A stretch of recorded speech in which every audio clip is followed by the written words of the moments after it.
ouvinte, internauta, telespectador aqui da BCC Television, está começando a partir de agora o Radar Paulista na TV. A gente trazendo as informações, as notícias, comentários, entrevistas para você que acompanha diariamente o Radar Paulista também pela Rádio Trianon. Tá certo? Neste horário agora estamos entrando pela BCC e também entramos pela Rádio Trianon, também pela Rádio Universal de Santos e pelo site www.radiotrianon.com.br.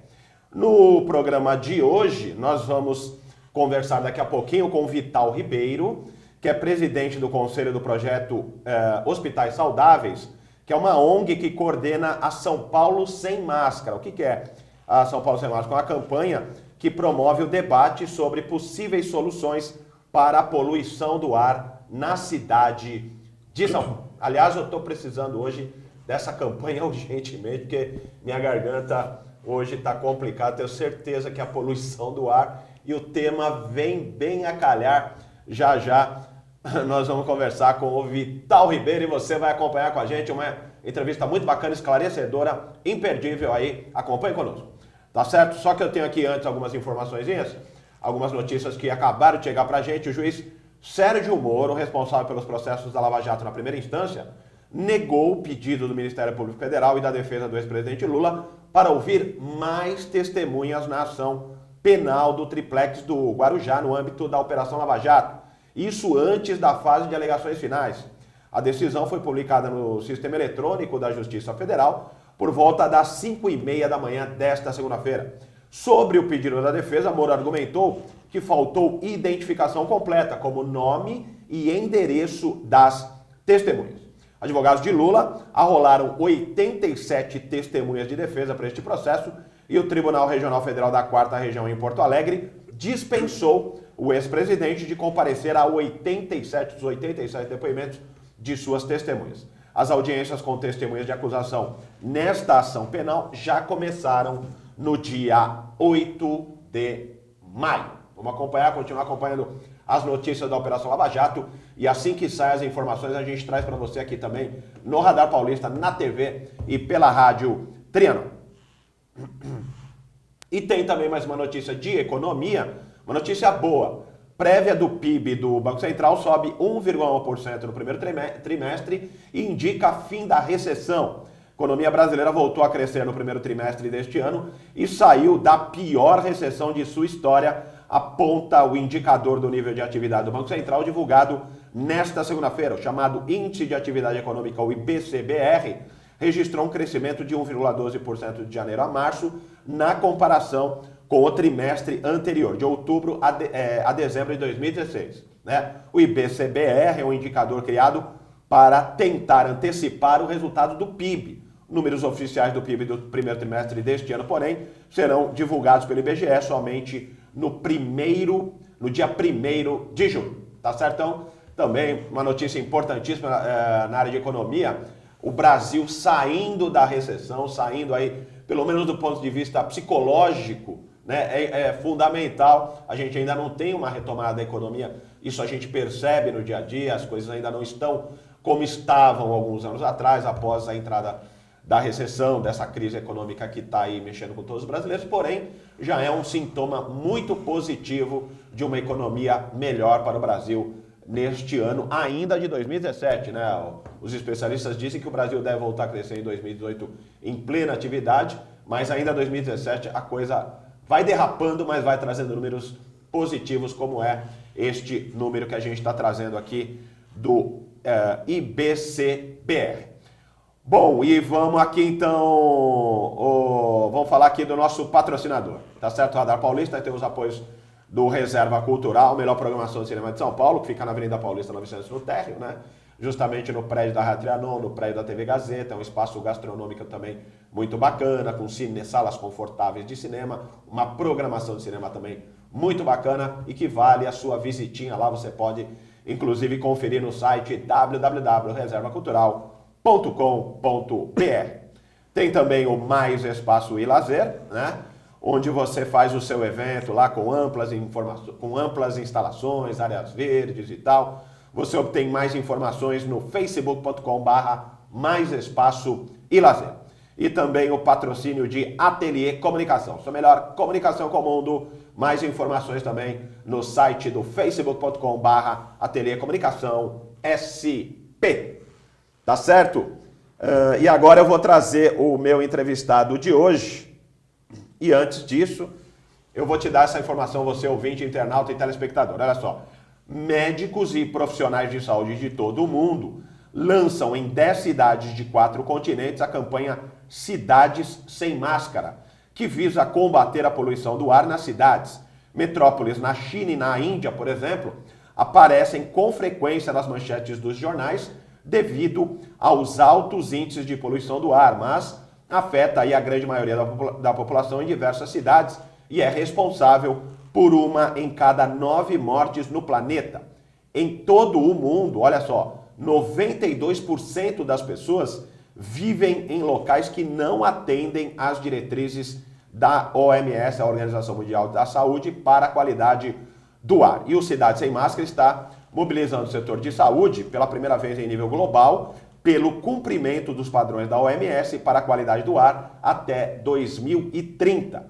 É uma entidade aí que defende a simulação, inclusive para treinar profissionais. E para falar sobre este tema, eu estou aqui com o Vital Ribeiro, que é presidente do Conselho do Projeto Hospitais Saudáveis, a ONG que justamente coordena a São Paulo Sem Máscara. Muito boa tarde, boa noite também, porque a gente vai entrar à noite também aqui, o Vital Ribeiro, pela sua participação aqui no Radar Paulista na TV. Boa tarde, Renato. Boa tarde a todos. Bom, Vital, vamos começar falando do lançamento do Cidade Sem Máscara. Como é que surgiu esse projeto? Então, esse projeto ele é uma iniciativa da Ação Global pela Mudança Climática, em parceria com uma organização que é inclusive parceira da nossa organização no Brasil, que é a Aliança Clima e Saúde. Essa iniciativa visa chamar a atenção dos problemas da mudança climática e da poluição do ar. Então, nós sabemos que a poluição do ar é um sério problema para a saúde pública. Nem todos sabem que toda essa questão hoje que nós vemos no noticiário, que vemos no debate aí dos países, né, em âmbito internacional, da mudança do clima, dos acordos para se estabelecer as medidas em relação à mudança do clima, pouca gente sabe que isso também diz respeito à nossa saúde. Isso é um problema que, de certa forma, talvez o maior problema seja a parte da saúde pública. Os problemas econômicos são importantes, os problemas ambientais também. Mas, de certa forma, em primeiro lugar, estão os problemas sociais. Dentre eles, os impactos na saúde. E a grande sacada é que mudança climática e poluição do ar têm a mesma origem. Então, enfrentar as mudanças climáticas, assim como o problema da poluição do ar, é relacionado à queima de combustíveis fósseis. Sim. E esse, então, é o problema que essa campanha visa chamar a atenção. O que nós podemos fazer para melhorar a saúde da população e trazer resultados para a saúde pública e também, de certa forma, alinhar com as medidas que os governos têm que tomar para a mudança climática. Agora, Vital, você está falando dos governos, as empresas, quer dizer, todos esses organismos eles estão preparados para desenvolver campanhas, chamar a atenção da população, chamar a atenção com relação aos combustíveis fósseis, para prevenir o cidadão com relação ao problema? Sim, os governos têm ações. Ao redor do mundo a gente tem as mais variadas situações. No Brasil a gente tem o Ministério do Meio Ambiente, o Conselho Nacional de Meio Ambiente, que trabalha nessa área. No estado de São Paulo, a Secretaria de Meio Ambiente tem um programa importante de controle da qualidade do ar, mas o que vem acontecendo é que eu sinto, particularmente, com as pessoas com quem eu tenho conversado, os estudiosos, os especialistas, que parece que há uma sensação de que poluição do ar já não é mais tão grave. Então, assim, a população parece um pouco anestesiada. A gente que viveu os anos 70, quando o ar de São Paulo era muito preto, né? Havia aquela camada de fuligem sobre a cidade, acha que hoje melhorou. E, de certa forma, o que aconteceu foi uma mudança de característica. O ar se tornou fisicamente mais limpo, porém mais contaminado com substâncias perigosas. E por que ele se torna, ou pelo menos parece mais limpo? Parece mais limpo porque as fontes industriais, por exemplo, que lançavam aquela fumaça preta, assim como boa parte da fumaça preta de caminhões, de ônibus, já não é uma coisa mais tão frequente. Então as fontes por origem industrial realmente reduziram muito com o trabalho da CETESB aqui no estado e etc. No entanto, novas substâncias foram sendo descobertas e o efeito delas na saúde da população. Então é muito grave hoje, por exemplo, a gente discutir uma coisa como particulado 2,5. Particulado 2,5, material particulado 2,5 é um nome técnico que significa partículas muito pequenas que atravessam o nosso sistema respiratório e vão se alojar no pulmão. E hoje, praticamente, na política ambiental brasileira, esse tipo de contaminante não é nem sequer contemplado. E a Organização de Saúde tem chamado a atenção de que esse talvez seja o maior problema atual em poluição do ar. Então tem esse descompasso, de fato, a gente tem uma solicitação muito clara de que o Ministério do Meio Ambiente e as secretarias estaduais de meio ambiente adotem o monitoramento do particulado 2,5, como é recomendado pela Organização Mundial da Saúde, mas também a gente acredita que isso só vai acontecer de fato mostrando para a população a importância do tema, porque é um debate político, a gente precisa de uma série de medidas para medir melhor o problema, avaliar melhor a qualidade do ar e também precisa de medidas para combater a origem dessa contaminação. Né? Mas o Cidade Sem Máscara, ele tem essa condição técnica de fazer essa medição? Até tem, porque você tocou num ponto interessante. A campanha, ela tem como uma das recursos disponíveis na campanha um aparelho que mede a poluição do ar, que é chamado de monitoramento comunitário. É um aparelho que você pode prender na sua cintura, uma coisinha desse tamanho, até tem um aqui, e aonde você andar ele vai estar medindo, e esse aparelho, através do seu celular, ele transmite para o nosso site. Então, você consegue ver no mapa... É um aplicativo? Exato. É um aplicativo? É um aplicativo no celular, baixado em qualquer celular, por enquanto só Android, e um aparelho que de fato mede, analisa o ar em tempo real, uma medição por segundo, hein? Um aparelho muito barato para os padrões de equipamento de controle de ar. Ele não tem uma característica de substituir o monitoramento que é feito pelo órgão ambiental. O monitoramento do órgão ambiental ele é todo estruturado dentro de padrões que autorizam você emitir a realidade do ar da cidade. Mas esse tipo de aparelhagem, ele vem de encontro à necessidade que a gente está observando de que, assim, não interessa hoje saber como está o ar de São Paulo, interessa saber como está o ar da sua casa, no seu bairro, na sua condição de moradia. Se você mora do lado de uma avenida muito movimentada, se você trabalha na rua, como é o caso, por exemplo, de um motorista de ônibus, de um motoboy. Então, para cada realidade, para cada indivíduo, há uma necessidade. Agora, Vital, você pega essa informação e você manda ela para onde? Quer dizer, você tem lá uma determinada medição de uma localidade e você emite essa informação para onde? As informações do que a gente chama de monitoramento comunitário, elas vão direto para o site e ficam armazenadas num sistema. Elas servem apenas, somente para sensibilizar a população. A gente não concorre, como eu já disse, com o monitoramento oficial. Ela vai trazer uma informação nova no sentido da população poder se identificar com essa realidade.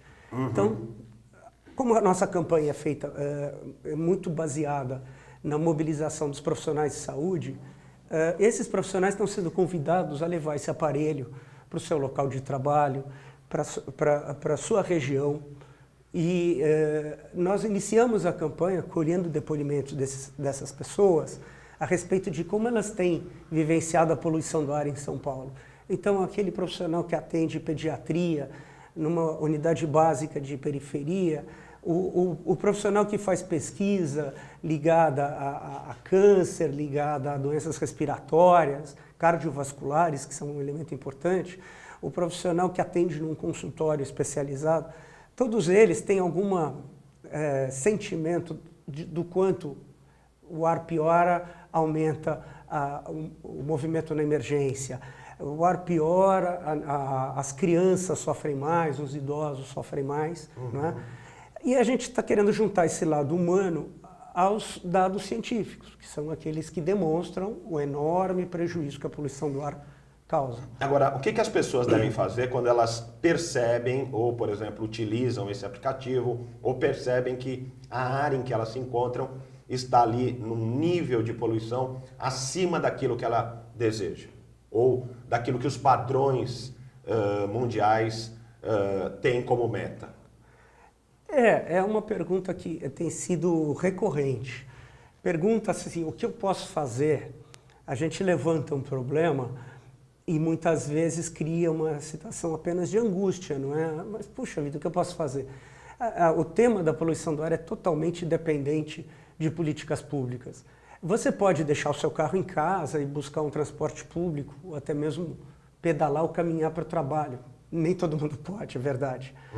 No entanto, você pode optar por comprar um carro elétrico. Você vai me dizer, não compra um carro elétrico porque é muito caro. Sem dúvida. Então, por que o carro elétrico é caro? Porque o imposto é muito alto, porque o mercado não há uma política de incentivo. Não deveria ser o contrário, justamente para favorecer, né, o meio ambiente, favorecer as políticas de combate à poluição? Exato, Renato. Quando você avalia uma política pública, por exemplo, como a do transporte coletivo em São Paulo, esse é um tema excelente para essa discussão. Nós, moradores de São Paulo, e até mesmo acho que todos os cidadãos brasileiros acompanham o debate da mobilidade. E você fala em qualquer medida relacionada, por exemplo, a uma lei no município de São Paulo, que é o Plano Municipal de Mudança Climática, que prevê modificar toda a frota de transporte público, toda a frota de ônibus para combustíveis limpos, até 2018. Não vai dar tempo.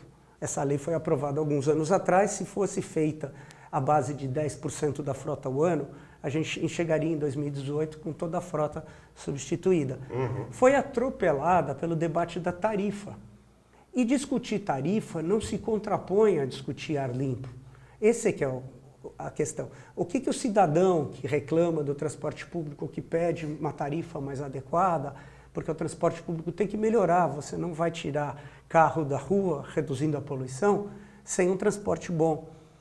Agora, a troca do combustível, se você trocasse a frota inteira do município de São Paulo, dezenas de milhares de ônibus, por elétricos, isso não ia encarecer um centavo. Há estudos demonstrando que isso é economicamente até mais interessante. Isso já foi apresentado, por exemplo, para a Prefeitura de São Paulo, para outras prefeituras? Como é que circula esse tipo de informação? Quer dizer, na prática, como é que funciona? Até seria muito importante que a gente tivesse um modelo implementado em maior escala, né? Hoje o ônibus elétrico, que eu estou dizendo aqui no caso, não é a construção de redes de ônibus elétricos, mas ônibus movidos a bateria. E o brasileiro não está muito habituado com isso, mas ele já é utilizado em diversos países com sucesso. Então, você não tem um padrão para uma quantidade mínima num município brasileiro onde você pudesse discutir isso na nossa realidade. E certamente não vai ter tão cedo, porque não tem sido sequer proposto, não é? A gente não está, hoje não há uma política nesse sentido. Se essa política tivesse, no mínimo, um primeiro passo, como vamos colocar 10%, o contrato das empresas de ônibus na cidade de São Paulo vai ser firmado, um contrato de concessão para mais 10 anos, etc., nos próximos meses. O prefeito anterior segurou corretamente, esperando o novo prefeito, que afinal de contas vai ter tudo a ver com uma gestão que se inicia. A gente tem uma expectativa muito grande que ainda seja possível cumprir o Plano Municipal de Mudança Climática. Cidades como São Paulo, se não for na queima de combustíveis, na questão do trânsito, não tem como enfrentar a mudança climática, porque aqui não existe desmatamento na cidade, não existe agropecuária, que são as duas principais frentes no plano nacional. Então, quando você chega numa grande cidade, o que uma grande cidade pode fazer pelo clima é controlar a poluição do ar. Essa é a questão hoje que se coloca. Agora, do ponto de vista político, já que você falou inclusive no prefeito atual. Nós tínhamos anteriormente o prefeito Fernando Haddad, agora o João Dória. Você já tinha essa tratativa dessas políticas de prevenção da poluição em São Paulo? Prevenção e combate à poluição? Como é que você hoje vê a política em São Paulo com o Dória e com o Haddad? Eu acredito que a primeira coisa que a gente tem que dizer é que poluição do ar absolutamente não é um tema novo. A campanha São Paulo Sem Máscara não se apresenta como vamos trazer a questão da poluição do ar para o debate. Na verdade, a poluição do ar é um tema muito bem sólido, inclusive, na questão da esfera política, como na questão da esfera da pesquisa, da administração, dos municípios e tal. O Haddad, todos sabem que tinha uma ênfase no transporte público, através das faixas de ônibus, e um trabalho forte em ciclovia, o que trazia uma certa perspectiva. Havia já uma proposta definida, não havia essa campanha naquele momento, então assim, a gente continuaria com pleitos como combustível limpo em todo o sistema de transporte, inclusive em outros serviços como, por exemplo, coleta de lixo, uma imensa frota de caminhões rodando pela cidade, no coração da cidade, não é? Por que não colocar pelo menos gás natural de petróleo nesses caminhões, tirar o diesel, que é onde vem o enxofre, né, do dióxido de enxofre, que é um poluente muito perigoso. E caminhões como a frota que distribui gás, outras medidas desse tipo poderiam ser adotadas. Mas coisas também no âmbito político, né, você vê, o Dória, na verdade, ele ainda não disse muito a que veio nesse campo. A gente tem o plano diretor do município de São Paulo que está sendo fechado nas próximas semanas. A gente tem uma expectativa em relação a isso, não está muito claro se vai haver alguma proposta. E há medidas que poderiam ser adotadas e que a gente percebe, e essa é uma das questões de caráter bem político, o quanto a população não está sensível. É um tema polêmico, mas se você falar em controle veicular, aquele teste que se fazia em todos os carros... Inspeção veicular. Isso é muito importante. Sem dúvida.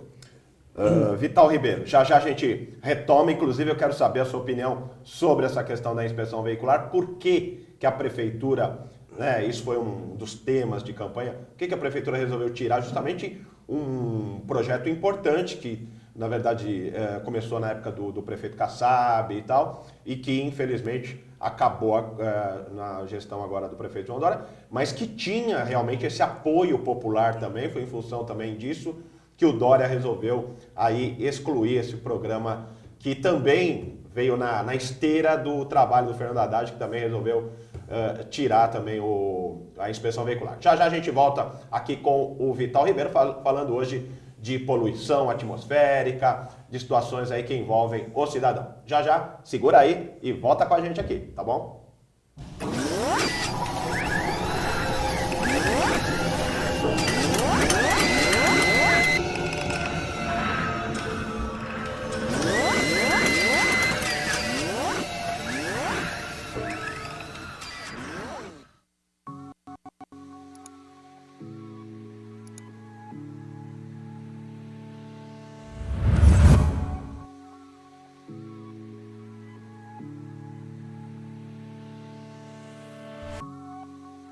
No momento que o paciente recebe a notícia, o mundo desaba.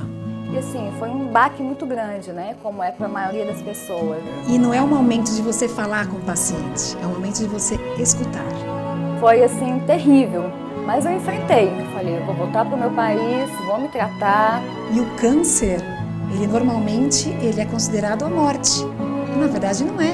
Voltar à minha vida normal e deixar o câncer para trás. Eu me olho no espelho e hoje em dia... O tumor, ele foi tratado e você tem que procurar encarar a vida de uma maneira positiva e procurando ter a alegria de viver. Vejo uma tatuagem linda, que eu fiz uma tatuagem onde eram cicatrizes, né?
Estamos aqui de volta com o Vital Ribeiro, que é presidente do Conselho do Projeto Hospitais Saudáveis, né, que é uma ONG que coordena São Paulo sem máscara. E a gente já está ficando numa preocupação tão grande, daqui a pouco está todo mundo saindo com máscara na rua para se proteger, né, da atmosfera do ar aí, que não anda lá dos mais saudáveis em São Paulo, que tem toda essa questão dos carros, dos veículos aí que soltam, acho que é monóxido de carbono, né? O Vital pode me confirmar que ele que é técnico no assunto. Agora, Vital, nós falávamos também da questão daquele programa, né, de redução de emissão de poluentes de veículos, né? Começou, como eu disse, na gestão do Gilberto Kassab, depois Fernando Haddad deu uma travada e o Dória falou na campanha, olha, esse programa também eu não vou dar sequência e tal. Isso não seria até, do ponto de vista do benefício do ser humano, interessante que se fizesse esse programa? Sem dúvida, Renato. É uma pena que o programa tenha, vamos dizer assim, caído, né, do ponto de vista de uma plataforma política. A queda dele teve uma justificativa. Houve denúncias de arranjos lá, como agora se fala muito, vantagens indevidas, né? Uhum. Eufemismo para corrupção, enfim. Houve denúncias nesse sentido, as investigações travaram todo o processo e o programa foi descontinuado. Nos termos em que ele estava, de contratação de uma empresa privada e tal, havia muita brecha mesmo. O que a população talvez tenha sentido naquele momento é que era mais uma ação de combate à corrupção. Só uma coisinha, Vital, eu assim, quer dizer, tudo bem, você está colocando um ponto, né, que é a corrupção e tal, mas se a gente for também pensar que corrupção afeta os programas governamentais, a gente não vai ter mais nada no mundo, né? No Brasil, pelo menos, a coisa, você vai lá na saúde, tem corrupção, você vai na educação, tem corrupção, você vai não sei aonde, tem corrupção. Então a gente também tem que, de alguma forma, ir contra a corrupção, mas ao mesmo tempo tentar manter os programas, você não acha? Não, perfeito, né? Imagina se por uma denúncia de corrupção, em vez de prender pessoas, você fechasse hospitais. Exatamente. E aí quem penaliza é a população. Quando a população se revoltou contra o Controlar, que era o nome, né? Uhum. A marca, inclusive o nome da empresa e tal, ela tinha razão nesse sentido. Mas a questão de falar assim, não, o valor que se pagava, que era um valor que depois era até devolvido para o contribuinte, se não me engano. Então e o fato de que carros muito velhos, às vezes provavelmente não conseguiriam passar, precisariam fazer manutenção, eu não acho que isso seja uma coisa razoável que a população reclame, eu acho que é uma coisa importante para a população. Né? Você dizer que é uma característica de um país pobre como o Brasil, nesse sentido, né, de uma questão social de usar carros velhos. A gente não vai resolver isso numa canetada. No entanto, não pode abrir mão de controlar a qualidade da emissão desse veículo. Então, foi uma pena realmente. Aliás, você falou um negócio muito interessante, que é o seguinte, logo que entrou com a inspeção veicular, os carros zero também precisavam passar pela inspeção veicular, que era uma coisa que todo mundo questiona. Quer dizer, o carro sai de fábrica precisando passar pela inspeção. Quer dizer, as empresas não estão nem preocupadas com o ar, com os gases que eles estão soltando na atmosfera, né? Os carros novos. Quer dizer, aí os velhinhos lá e tal, tinha uns que também não precisavam fazer por uma questão, esses carros já não fazem mais parte não se cobra mais IPVA e tal, então são carros que... Havia uma série de contrariedades no programa. Sim, e uma contradição muito marcante era o fato de que você fazia, se você tivesse o carro em São Paulo, mas se você tivesse o carro em Carapicuíba, que é vizinho, em Osasco ou em Santo André, não fazia. Uhum. Então, qualquer profissional sério da área de saúde pública, da área de meio ambiente, toda a comunidade ambientalista tem opinião de que o programa de inspeção veicular tinha que ser estadual, no mínimo, e com isso contemplar também aquela frota que todo dia vem para São Paulo, das cidades vizinhas e as outras regiões metropolitanas como Campinas, Santos, as grandes cidades do interior, porque a campanha, inclusive, São Paulo Sem Máscara, é uma campanha de caráter municipal, ela foca cidades ao redor do mundo, mas ela tem uma plataforma aberta. Então, daqui para frente, por exemplo, a gente já teve contatos de pessoal de Salvador, de Belo Horizonte, gente que está interessado em trazer sua cidade também.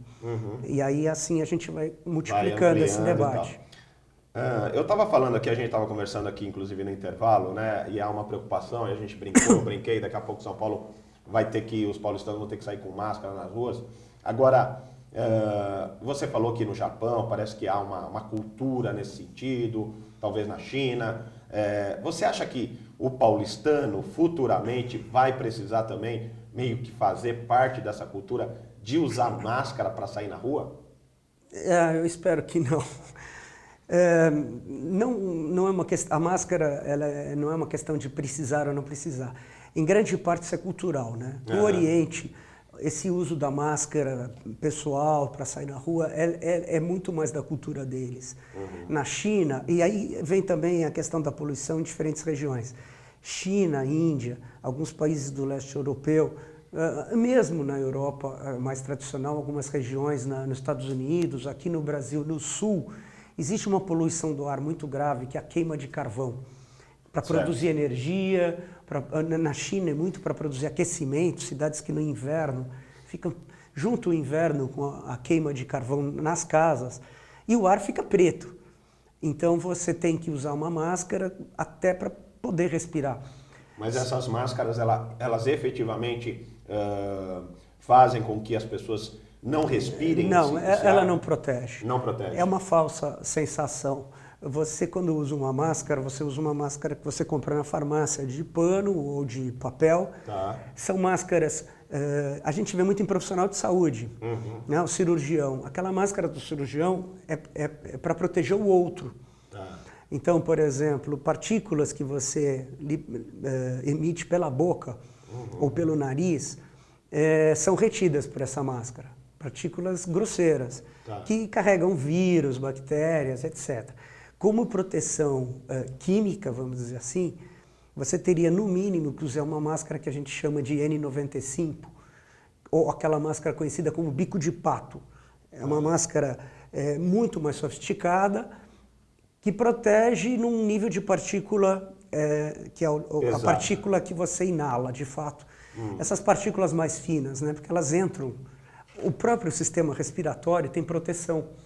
O nariz da gente tem... O meu tem mais, né, como você pode ver. E o nariz da gente tem essa proteção, a máscara é equivalente. Então ela não está te protegendo nada além do que o seu próprio nariz já protege.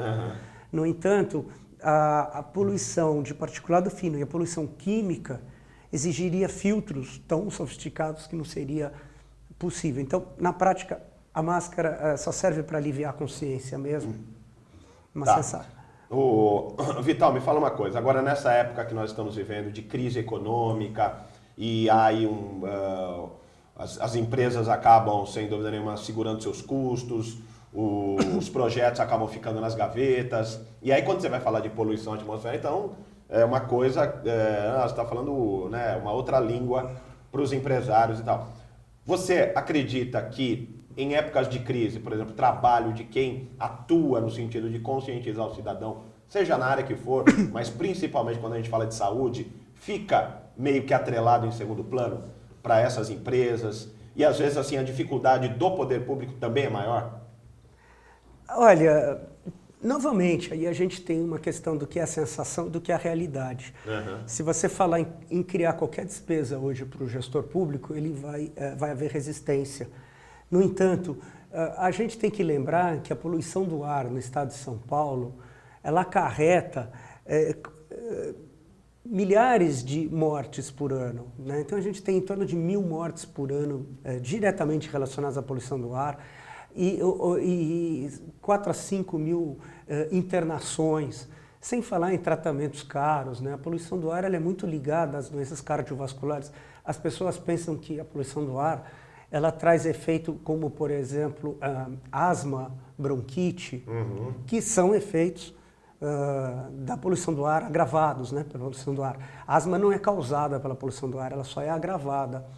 Agora, se eu te falar em hipertensão, derrame, infarto, que são doenças que a maioria das pessoas não sabe que são causadas pela poluição do ar, E são as principais doenças hoje de morte, de internação, de cirurgia, de tratamentos caros.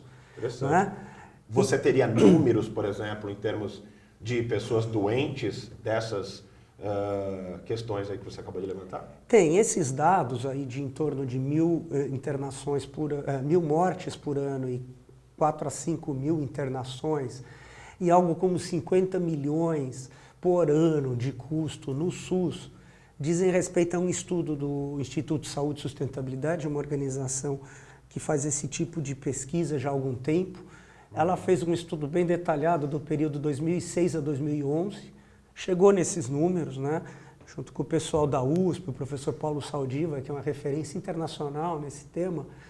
E é isso que a gente quer colocar, né, porque esses 50 milhões por ano que o SUS gasta, que fazem muita falta no sistema de saúde, na verdade, a gente só vai combater as dificuldades do SUS combatendo a causa das doenças. A gente não há dinheiro que chegue para continuar enxugando gelo, continuar tratando numa ponta enquanto a gente produz mais doença na outra. Uhum. A gente precisa começar a trabalhar na ponta das condições, da qualidade de vida, de moradia, de transporte, de trabalho, né, das causas ambientais, né? A Organização Mundial de Saúde alerta, né, que 1/4 das mortes do mundo, 1/4 das doenças, né, das mortes e das doenças, são causadas por causas ambientais. E quem sofre mais são as pessoas da terceira idade, da melhor idade?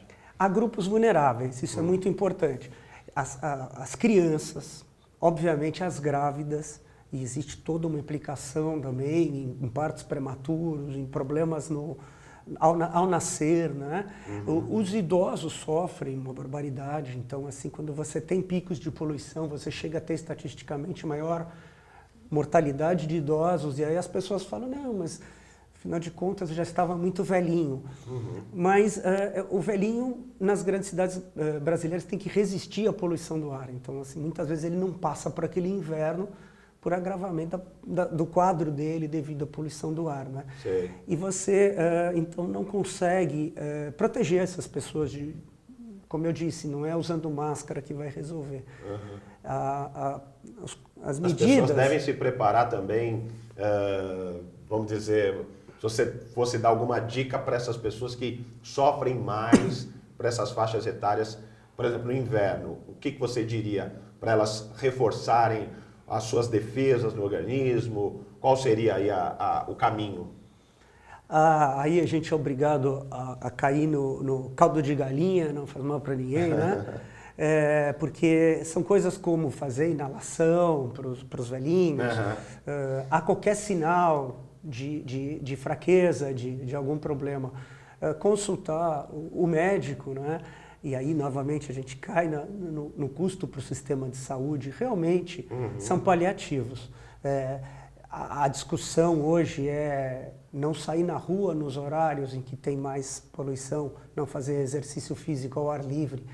Isso é terrível, né? Quer dizer, exercício físico é uma das maiores campanhas que você possa fazer para que a população combata o sedentarismo, que é a causa de uma série de males de saúde pública. Uhum. E você chegar ao ponto de questionar a qualidade do exercício físico contrapondo com a exposição a um ar muito poluído, significa que a gente está num beco sem saída. E a gente falou de inverno, mas também no calor, né, Vital? Isso também acontece, né?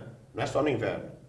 Ou é o inverno realmente o pior? Não, porque a gente percebe muitas vezes a umidade relativa do ar quando ela sobe muito, é isso? Ou melhor, quando cai muito, né, as pessoas acabam não conseguindo respirar muito bem, isso mesmo no verão também, não é isso?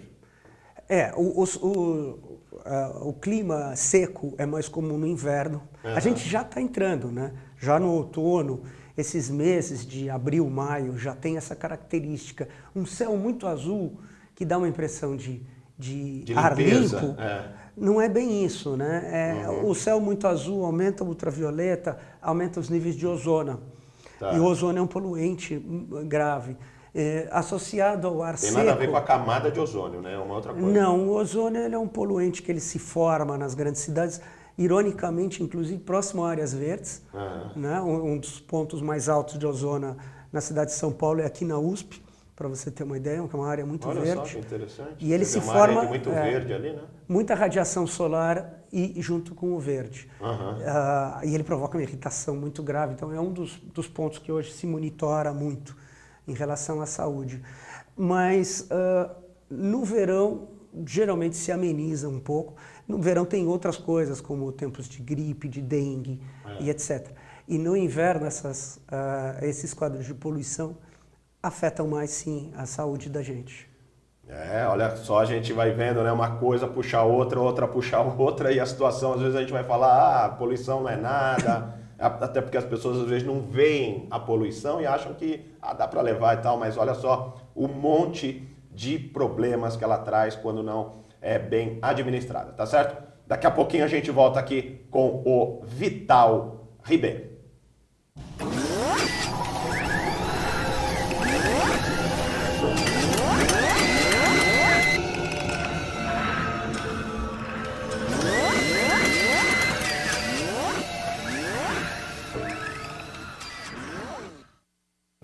Olá, eu estou aqui para lhe apresentar Drogas, o início do fim, de autoria do Dr. Bernardo Campos Carvalho, advogado criminalista com mais de 35 anos de experiência na área. Sabemos que a informação é a maior prevenção. Esta obra é uma ferramenta muito importante no combate às drogas, rica em conhecimento, informação e com depoimentos de ex-usuários que já sentiram na pele o sofrimento do vício. O livro tem por objetivo mostrar que há sempre uma saída. Basta querer e jamais perder a esperança. Adquira já Drogas, o início do fim, e invista em sua vida e na vida de alguém que você ama e que precisa de ajuda. Você só tem a ganhar. Vamos combater este mal. Juntos podemos salvar vidas, salvar famílias. Pense nisso.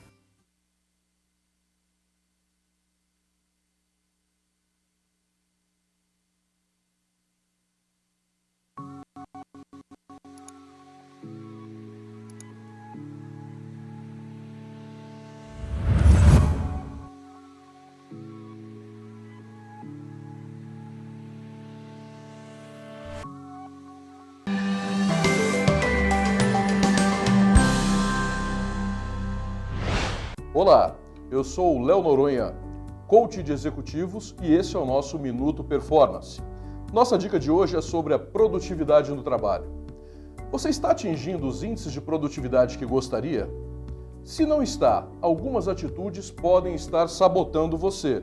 Já pensou sobre isso? Você precisa conhecer um pouco sobre si mesmo, conhecer seus hábitos e o que te prejudica a alcançar o seu objetivo. Conheça alguns dos fatores que explicam claramente como alguém pode não ser produtivo em seu local de trabalho. Primeira dica, a falta de sono.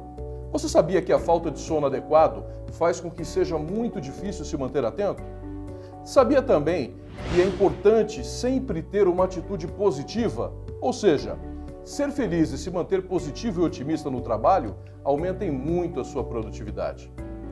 A falta de exercícios também pode te prejudicar. Ou seja, fazer um pouco de exercício físico antes de ir trabalhar diariamente ou até durante a pausa do almoço melhorem muito a sua produtividade. Entre outras mudanças de hábitos, mudanças comportamentais. Essa foi a nossa dica de hoje. Espero que você se torne cada vez mais produtivo. Até a próxima!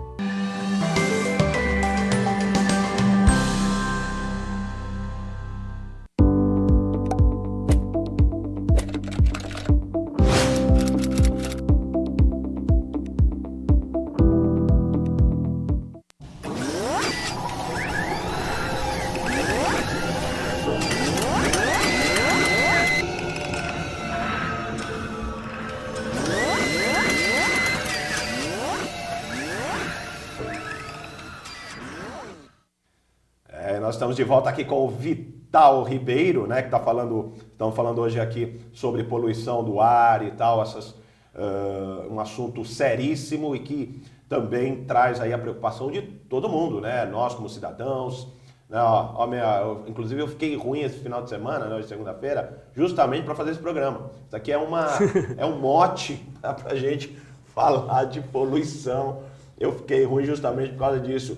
e por isso que minha voz aqui tá meio afônica e tal. E também porque os governos, as empresas e tal também têm que se preocupar com esse tema. É fundamental hoje a gente falar de poluição do ar. E aí está aqui o Vital Ribeiro, que é o presidente do Conselho do Projeto Hospitais Saudáveis. Vital, eu gostaria que inclusive você explicasse um pouquinho também, além dessa ligação, quer dizer, a ONG Hospitais Saudáveis, que faz a campanha São Paulo Sem Máscara, quer dizer, como é que vocês atuam e o que vocês oferecem em termos de serviços nesse aspecto? Tá bem, obrigado, Renato. Em solidariedade a você, eu também fiquei rouco. Aí é muito comum, como a gente estava falando, nessa época do ano, né? Pega na voz o bichinho aqui. O Projeto Hospitais Saudáveis está desenvolvendo essa campanha no Brasil, mas não é só essa campanha que nós fazemos. É um nome que poucas pessoas conhecem, mas o Projeto Hospitais Saudáveis é muito conhecido dentro da área da saúde, entre as organizações de saúde do Brasil todo.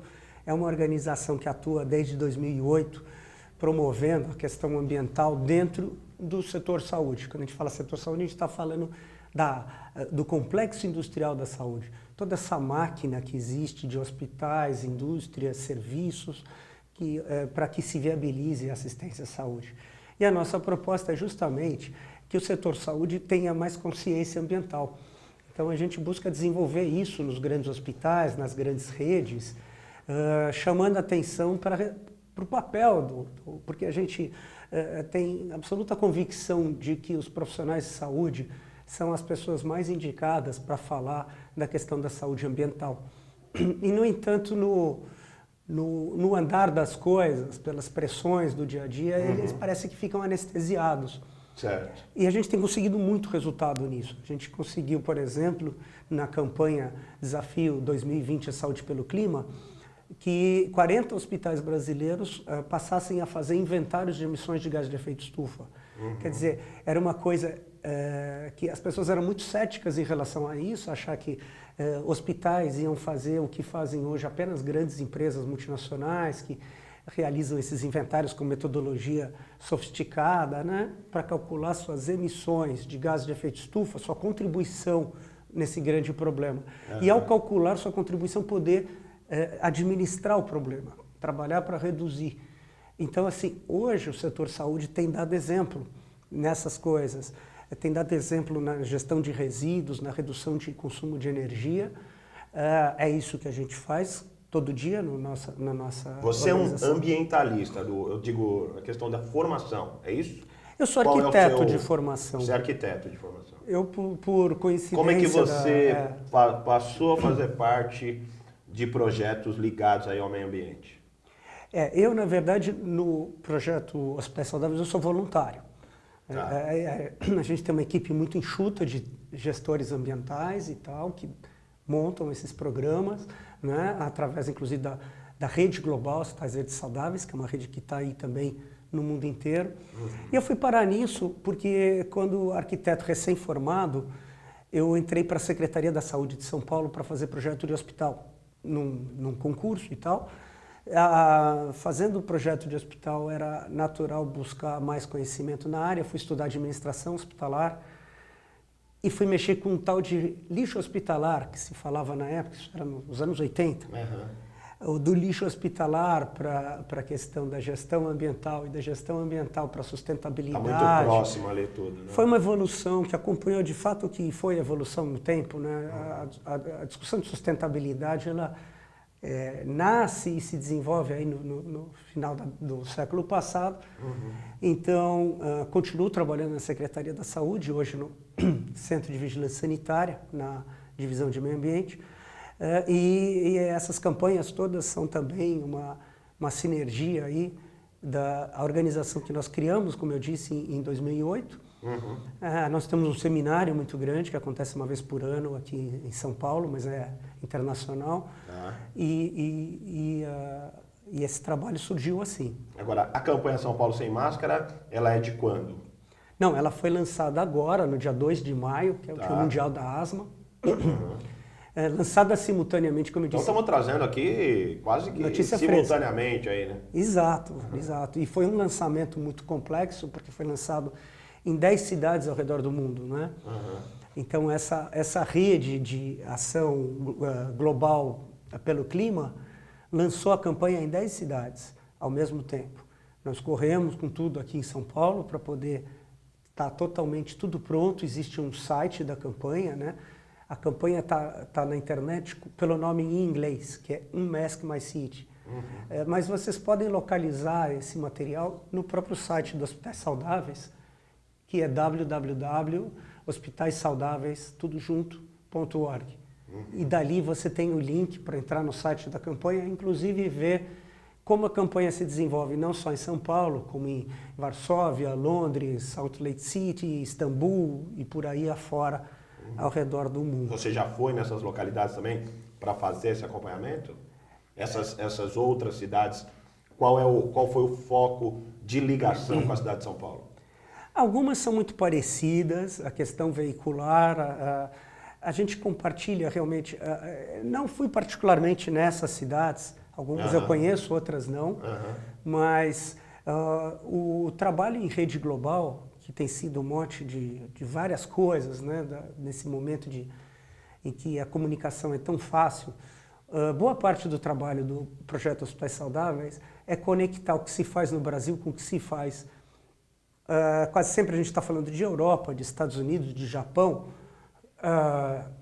também isso, mas nós trazemos muito informação que nós compartilhamos com países como a Austrália, África do Sul, Índia, Filipinas, e que são países que têm muito a ver com o Brasil. Tá. Não necessariamente na cultura, muitas vezes não, mas nesse estágio de desenvolvimento, a questão da tecnologia, a questão social, a questão do desemprego, da falta de recurso, do desafio de desenvolver ou poluir e controlar a poluição e atender as demandas. Você disse que trabalha na Secretaria de Saúde, é estadual ou municipal? Estadual. Estadual, quer dizer, e dentro hoje do governo do Geraldo Alckmin, né, o governador, você vê, claro que você dentro da secretaria, até é meio complicado você dizer, mas há ali uma preocupação, tem alguns, além desse projeto, uma preocupação meio que natural do governo do estado de desenvolver projetos nesse sentido? Você acha que o governador está fazendo um bom trabalho nessa área? Olha, eu acho até que não é uma questão apenas do governador. É uma gestão que está aí há bastante tempo. Acho que a população já avaliou o que tinha que avaliar, já conhece. A gente tem muitos desafios novos. A crise econômica, a crise política, todo esse cenário hoje é extremamente desafiador. Eu acho difícil arriscar qualquer projeção aí do que vai ser no futuro. Mas eu acho que a gestão atual tem se saído bem. No entanto, a gente coloca uma série de aspectos, por exemplo. Um dos pontos centrais desse debate é a adoção pela Secretaria de Meio Ambiente do Estado de São Paulo, que é o principal gestor do controle de qualidade do ar no Estado de São Paulo, a adoção dos padrões da Organização Mundial de Saúde, que foram publicados, diga-se, em 2005. Então já tem mais de 10 anos. E a gente entende que há necessidade de um processo gradual de adoção.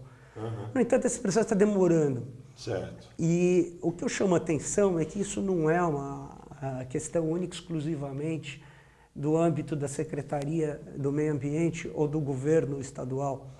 Isso é uma questão da população como um todo. Porque para você inserir uma mudança, precisa haver uma certa massa crítica. Então, o terreno político tem sido muito sensível. Você vê o controlar, que era uma medida importante, como ele foi estigmatizado. Dizimado depois, né? E o eleitor fez isso. É importante dizer que isso não foram políticos que são contra o controlar. Os políticos detectaram que a população estava por aqui. A gente precisa fazer esse trabalho para mostrar para a população a importância da poluição do ar, para que ela apoie essa transição. Agora, me parece, inclusive, Vital, que é um posicionamento não só do Brasil, mas talvez até do mundo, né?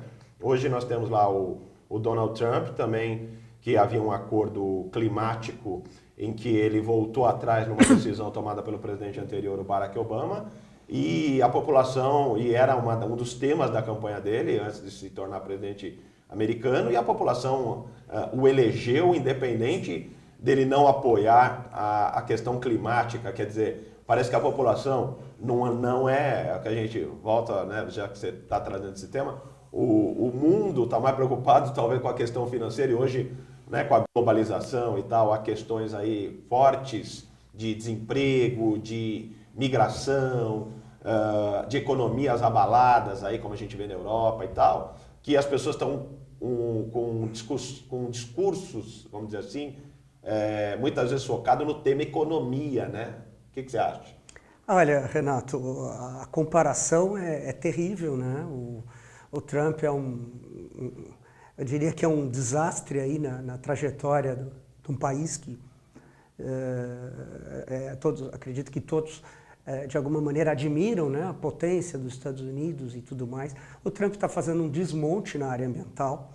É preciso, inclusive, chamar a atenção disso, que o Brasil passa por, enfim, no mundo inteiro, há um certo refluxo aí da questão ambiental. Então, um certo conservadorismo muito pouco justificado. Até mesmo no Brasil a gente está vendo um momento difícil no Ministério do Meio Ambiente, a questão das terras indígenas, a questão do IBAMA com relação ao licenciamento dos empreendimentos, muita pressão em cima dessas instituições que existem para promover, né, o bem-estar das pessoas. Então, isso, num momento de crise, paga um preço que não é justo, porque as políticas sociais, elas dependem do meio ambiente adequado. Né? Então, assim, só para concluir, eu acho que se tem uma lição que a gente pode aprender disso, é que é falácia dizer que, por exemplo, proteger meio ambiente tira emprego, como o Trump fala, quando ele fala da indústria do petróleo, porque a indústria do petróleo emprega pouquíssimo, e a indústria da energia solar gera muito emprego. As energias limpas, as tecnologias ambientais hoje são uma fórmula, quase um remédio para a economia, para você ativar negócios, oportunidades, tornar a tua economia mais competitiva, ganhar mercados lá fora. Não é? Então, assim, é muito equivocado esse raciocínio que visa preservar privilégios de grupos acomodados em relação a se abrir para essas demandas. Para a gente ver que realmente o tema é muito abrangente, e mesmo países desenvolvidos, como a gente acabou de dizer, Estados Unidos, França, Inglaterra e por aí vai, né, tem ali um questionamento muito forte com relação a esse tema. Bom, Vital, para a gente dar uma encerrada aqui, eu gostaria que você desse uma finalizada de forma breve, deixasse uma mensagem, enfim, fique à vontade para tecer seus comentários finais. Muito bem, Renato, eu agradeço a oportunidade de estar aqui no seu programa. Eu acho que a gente pode deixar uma mensagem positiva para as pessoas, no sentido de que a poluição do ar é um problema de todos nós. Nós temos que nos manter informados, a informação é a maior arma. A gente tem essa campanha no sentido de ampliar essa informação. A campanha mobiliza o setor saúde, então se você confia no que seu médico recomenda, siga a nossa campanha nas mídias sociais, no Facebook, no Twitter, através do site mesmo, porque nós estamos promovendo esse debate para que a própria população se aproprie das suas questões e a gente tenha, junto aos governantes, uma interlocução mais qualificada, que se cobre essas medidas. E nesse sentido que se melhore a vida de todos, né? Sem dúvida nenhuma. Vital Ribeiro, agradeço demais sua presença aqui no Radar Paulista na TV, trazendo esse tema, como eu já falei aqui, tão relevante para todos nós cidadãos, para a imprensa, para os governos, para os empresários, enfim, e para o mundo todo, como nós fechamos aqui a entrevista. Quer dizer, aí uma série de pontos de interrogação para a gente levar aí para a discussão, tá certo? Agradeço demais sua audiência e conto novamente com a sua presença aqui, nos acompanhando semana que vem no Radar Paulista na TV. Lembrando que às 18 horas nós estamos todos os dias na Rádio Trianon, também pelo radiotrianon.com.br, 810 em Santos e pelo 740 em São Paulo, tá certo? Um grande abraço e até a próxima!